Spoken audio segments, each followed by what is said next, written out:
In the heart of the Appalachian Mountains, where the dense canopy of trees blots out the sun and shadows dance ominously, lies the infamous dark forest. Its reputation precedes it, whispered about in hushed tones by locals and travelers alike. But for Lewis, a seasoned outdoorsman with a penchant for adventure, the allure of the forest's mysteries was too strong to resist. Lewis had always been drawn to the unknown, seeking solace and excitement in the untouched wilderness. So when rumors of lost treasures and forgotten secrets hidden within the depths of the dark forest reached his ears, he couldn't resist the temptation to explore. Armed with nothing but his backpack, a map, and a head full of curiosity, Lewis set out on his journey into the heart of darkness. The forest greeted him with a deafening silence, broken only by the rustle of leaves and the occasional creaking of branches overhead. As he delved deeper into the labyrinth of trees, Lewis couldn't shake the feeling of being watched. Shadows seemed to flit at the edge of his vision, and strange noises echoed through the undergrowth. But he pressed on, driven by a combination of determination and a thirst for adventure. Hours passed, and still Lewis found himself no closer to uncovering the secrets of the forest. The sun dipped below the horizon, casting the trees into a shroud of darkness that seemed to swallow him whole. Panic began to bubble in his chest, threatening to consume him with each passing moment.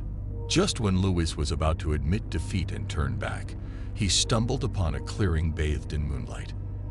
At its center stood an ancient stone altar, covered in strange symbols and surrounded by a ring of gnarled trees. It was a sight straight out of a nightmare, and yet Lewis couldn't tear his eyes away. As he approached the altar, a sense of unease washed over him. Something felt off, as if he were intruding on something sacred and forbidden. But before he could retreat, a voice echoed through the clearing, sending shivers down his spine. "Welcome, traveler," it whispered, the words dripping with malice. "You have trespassed where you do not belong. Prepare to face the consequences of your curiosity."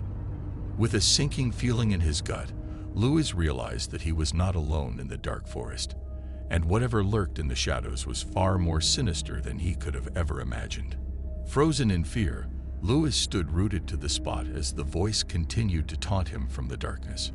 He scanned the perimeter of the clearing, but there was no sign of the speaker. It was as if the very trees themselves were whispering malevolent threats.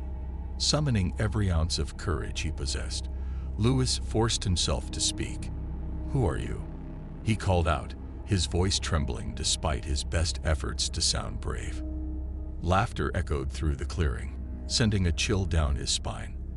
"I am the guardian of these woods," the voice replied, dripping with disdain. "And you, foolish mortal, have awakened forces beyond your comprehension."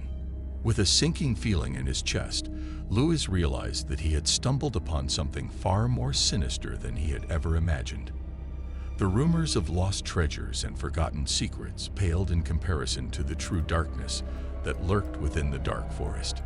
Desperate to escape, Lewis turned to flee, but a wall of impenetrable darkness surrounded the clearing, trapping him inside. Panic clawed at his throat as he pounded against the barrier, but it refused to yield. Hours passed in a blur of terror and despair as Lewis huddled in the center of the clearing, praying for morning to come and release him from this nightmare. But as the first light of dawn crept through the trees, he knew that his ordeal was far from over. For in the heart of the dark forest, where the line between reality and nightmare blurred, Lewis had become trapped in a never-ending cycle of fear and suffering. And as the shadows closed in around him, he knew that he would never escape the darkness that had claimed him. The fate of Lewis and the secrets of the dark forest would remain shrouded in mystery, a warning to all who dared to tread where they did not belong. Tony had always been a skeptic when it came to superstitions and ghost stories. Growing up, he scoffed at his friends' tales of haunted houses and cursed objects, chalking them up to overactive imaginations and a penchant for drama. However, his skepticism was about to be put to the test in a way he never could have imagined. It all started when Tony and his wife, Emily, moved into their new home in the suburbs. The house was an old Victorian, with plenty of character, including a spacious basement that seemed perfect for Tony's home office. Excited to finally have a dedicated workspace, Tony wasted no time in setting up his desk and computer in the dimly lit room below. At first, everything seemed normal. Tony would spend hours downstairs, immersed in his work, while Emily kept busy with her own projects upstairs. But as the days passed, Tony began to notice strange occurrences. Objects would go missing, only to reappear in odd places hours later. He would hear faint whispers echoing through the basement, despite being alone in the house. And sometimes, when he glanced in the mirror hanging on the wall, he swore he saw a shadowy figure standing behind him, only to turn around and find nothing there. Brushing off these experiences as stress-induced hallucinations, Tony tried to focus on his work and ignore the growing sense of unease that settled over him whenever he ventured into the basement. But then, one night, things took a terrifying turn. As Tony sat at his desk, typing away on his computer, he heard a series of loud thuds coming from the other side of the basement. Startled, he glanced around, trying to locate the source of the noise. That's when he noticed it. A small trapdoor set into the floorboards, hidden beneath a dusty rug in the corner of the room. Curiosity getting the better of him, Tony crossed the basement and knelt down beside the trapdoor. With trembling hands, he lifted the rug and pulled open the door, revealing a dark, narrow staircase leading down into the depths below. A chill ran down his spine as he peered into the darkness, his mind racing with thoughts of what could be lurking below. Ignoring the voice of reason screaming in his head, Tony descended the stairs, his heart pounding in his chest with each step. As he reached the bottom, he flicked on the light switch, illuminating a small, cramped room filled with dusty crates and cobwebs. But it was what lay beyond that sent a shiver down his spine. A narrow tunnel carved into the earth, disappearing into the darkness beyond. Unable to resist the urge to explore further, Tony stepped into the tunnel, his footsteps echoing off the damp walls as he ventured deeper into the unknown. But the further he went, the more the tunnel seemed to twist and turn, leading him deeper into the labyrinthine depths below his home. Just as Tony was beginning to regret his decision to explore the tunnel, he stumbled upon something that froze him in his tracks. A crude altar carved into the stone wall, adorned with candles and strange symbols. And standing before the altar, bathed in flickering candlelight, was a figure dressed in tattered robes, its face obscured by shadows. A sense of primal fear gripped Tony as he stared at the figure, his mind struggling to comprehend what he was seeing. Before he could react, the figure turned towards him, its eyes gleaming with malevolence as it raised a gnarled hand towards him, whispering words of ancient power that sent shivers down his spine. Unable to tear his gaze away, Tony stood rooted to the spot as the figure continued its sinister incantations, filling the air with a palpable sense of dread. And then, just as suddenly as it had appeared, the figure vanished into thin air, leaving Tony alone in the darkness, his heart pounding with terror. With trembling hands, Tony turned and fled back the way he had come, his mind reeling with fear and confusion. As he burst out of the tunnel and into the basement, he slammed the trapdoor shut behind him, sealing off the nightmare below. But even as he barricaded himself in the safety of his home, Tony couldn't shake the feeling that he had stumbled upon something ancient and malevolent lurking in the depths below. And as the whispers of the darkness echoed in his mind, he realized that some secrets are best left undisturbed. For days after his terrifying encounter in the basement, Tony couldn't shake the feeling of unease that lingered over him like a dark cloud. Every creak of the floorboards, every whisper of the wind outside, seemed to set his nerves on edge, reminding him of the darkness that lurked just beneath the surface of his seemingly ordinary home. Desperate for answers, Tony began scouring the internet for any information he could find about the history of his house. As he dug deeper, he uncovered a series of disturbing facts that sent a chill down his spine.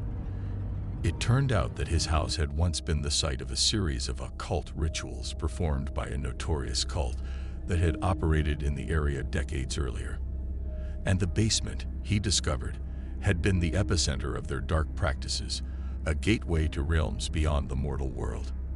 Terrified by what he had uncovered, Tony knew he had to confront the darkness that lurked beneath his home before it consumed him and his family. Armed with newfound resolve, he ventured back into the basement, determined to put an end to the nightmare once and for all. Gathering what few supplies he could find, Tony descended into the depths below, his heart pounding in his chest with each step. As he reached the bottom of the stairs, he found the trapdoor hanging open, as if inviting him to descend into the darkness below. Summoning all his courage, Tony stepped through the doorway and into the tunnel beyond, his senses on high alert for any sign of danger. But this time, the tunnel seemed different, as if it were leading him towards some unknown destination. As he ventured deeper into the labyrinthine passages, Tony's senses were assaulted by strange sights and sounds, eerie whispers echoing off the walls, flickering shadows dancing in the darkness, and the faint scent of decay hanging heavy in the air. But despite the overwhelming sense of dread that threatened to consume him, Tony pressed on, driven by a determination to confront the darkness head-on. And then, just as he thought he couldn't go any further, he stumbled upon a chamber hidden deep within the bowels of the earth. In the center of the chamber stood a massive stone altar, its surface adorned with strange symbols and arcane runes. And kneeling before the altar, bathed in the sickly glow of flickering torches, was the figure he had encountered before, the leader of the cult, the source of the darkness that had plagued his home. With a primal roar of rage, Tony charged forward, his fists clenched in fury as he confronted the figure before him. But as he drew closer, he realized with a sinking feeling in the pit of his stomach that something was terribly wrong. The figure before him was not human. It was a grotesque abomination, a twisted mockery of the human form, its flesh rotting and decayed, its eyes glowing with an otherworldly light, and as it turned towards him, its lips curling into a malevolent grin. Tony knew that he was facing something far more sinister than he had ever imagined. But even as fear threatened to consume him, Tony stood his ground, his resolve unwavering in the face of unimaginable evil. With a defiant roar, he raised his fists and charged forward, unleashing a flurry of blows upon the abomination before him. For what seemed like an eternity, Tony fought with all his strength, his body battered and bruised, his mind consumed by a primal fury. And then, just when it seemed like all hope was lost, he delivered a final crushing blow that sent the abomination reeling backwards, its form dissolving into nothingness as it vanished into the darkness. As the chamber fell silent once more, Tony collapsed to his knees, his body racked with exhaustion and pain. But as he looked around at the desolate chamber, he knew that he had finally defeated the darkness that had haunted his home. With a sense of relief washing over him, Tony made his way back to the surface, emerging from the depths of the earth to find the sun shining brightly overhead. And as he stepped out into the light, he knew that he would never again underestimate the power of the unknown, for some secrets are best left buried in the darkness where they belong. From that day forward, Tony and his family lived in peace, free from the terrors that had once plagued their home. But deep down, Tony knew that the memory of his harrowing ordeal would stay with him forever, a reminder of the darkness that lurked just beneath the surface of the world. And as he looked out at the world with newfound appreciation, he knew that he would never take the light for granted again, for he had seen firsthand the depths of the darkness that lay hidden in the shadows, waiting to consume the unwary and the unprepared. With a renewed sense of purpose, Tony vowed to always remain vigilant, to never again let his guard down in the face of the unknown. For he knew that even in the brightest of days, the darkness still lingered, waiting for its chance to strike once more. And as he stood there, bathed in the warm glow of the sun, Tony knew that he would always be ready to confront the darkness, to face whatever horrors lay waiting in the depths below, for he had proven himself capable of overcoming even the most unimaginable of nightmares.